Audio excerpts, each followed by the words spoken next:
नमस्कार, मैं रूपा रजक सदनामा की ओर से आ गई हूँ लेकर दिनांक 21 जून 2024 का संपादकीय लेकर, जिसका शीर्षक है विलुप्त होती कठपुतलियाँ, जिसे लिखा है हमारे अतिथि संपादक दीप्ति शर्मा आचार्य जी ने। आज का हमारा विषय कठपुतलियाँ को लेकर, चूँकि कठपुतलियाँ की नाच सबसे पुराने नृत्य नाच मानी जाती हैं।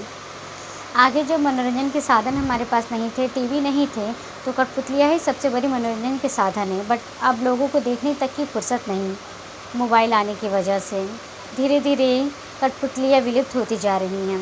आज का विषय हमारा इस संबंध में है और जानते हैं इस संबंध में आगे क्या कहते हैं हमारे संपादक महोदय। कुछ धागों के इशारों पर नाचती हुई ये कठपुतलियाँ कभी रोमांच का पर्याय होती है। जब मनोरंजन के साधन सीमित थे तब नुक्कड़ नाटक, कठपुतलियाँ, मंडली द्वारा नृत्य, यही सब हमारा मनोरंजन करते थे और यकीन मानिए इनसे हमें बहुत कुछ सीखने को मिलता था। पर आज किसी को ये सब देखने की फुर्सत नहीं, सब कुछ चंद मिनटों में चाहते हैं। आज का युवा और काफ़ी हद तक हम भी, जो हमें मोबाइल द्वारा मिल जाता है, जिस कारण ये कलाएँ धीरे धीरे विलुप्त होने की कगार पर हैं।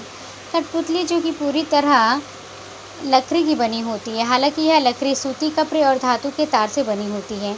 राजस्थान के कुछ विद्वानों का मानना है कि कठपुतली कला परंपरा हजारों साल से भी पुरानी है। राजस्थानी लोक कथाओं, गाथाओं और कभी कभी लोकगीतों में भी इसका संदर्भ मिलता है।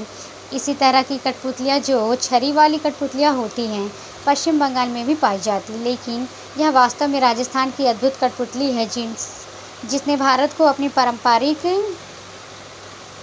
कठपुतली का आविष्कार करने वाले पहले देशों में से एक बनाया। राजस्थान की जनजातियां प्राचीन काल से इस कला का प्रदर्शन करती आ रही और यह राजस्थानी संस्कृति, विविधता और परंपरा के एक शाश्वत हिस्सा बन गई। राजस्थान में कोई भी गांव, मेला, कोई भी धार्मिक त्यौहार और कोई भी सामाजिक समारोह कठपुतली के बिना पूरी नहीं हो सकती।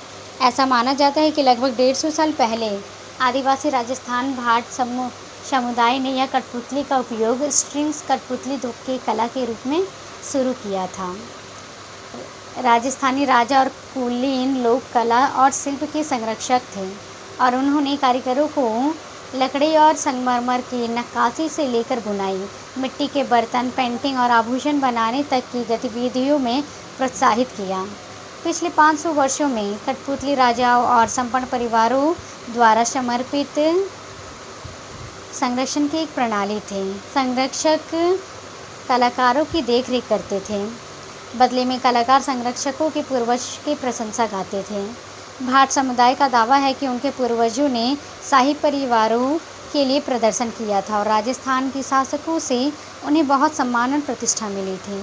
आज कठपुतली कला घूमर के बाद भारत के राजस्थान राज्य की सबसे लोकप्रिय प्रदर्शन कलाओं में से एक है। 1960 में विजयदान देथा और कोमल कोठारी द्वारा स्थापित जोधपुर में रूपायण संस्थान और 1952 में देवीलाल समर द्वारा स्थापित भारतीय लोक कला मंडल उदयपुर जैसे संगठन कठपुतली की कला को संरक्षित और बढ़ावा देने के क्षेत्र में काम कर रहे हैं। यहाँ तक कि बाद में एक कठपुतली थिएटर के साथ साथ कठपुतली संग्रहालय भी है। आप भी इन कलाओं को बचाने की कोशिश करें और अपने बच्चों को ये जीवंत मनोरंजन के साधनों से परिचित करवाएं, ताकि वे काल्पनिक दुनिया से बाहर आकर जीवन का सच्चा आनंद ले सकें। तो ये था दोस्तों हमारा आज का संपादकीय। कल फिर लौटेंगे एक नए विषय, एक नए संपादकीय के साथ। तब तक के लिए नमस्कार।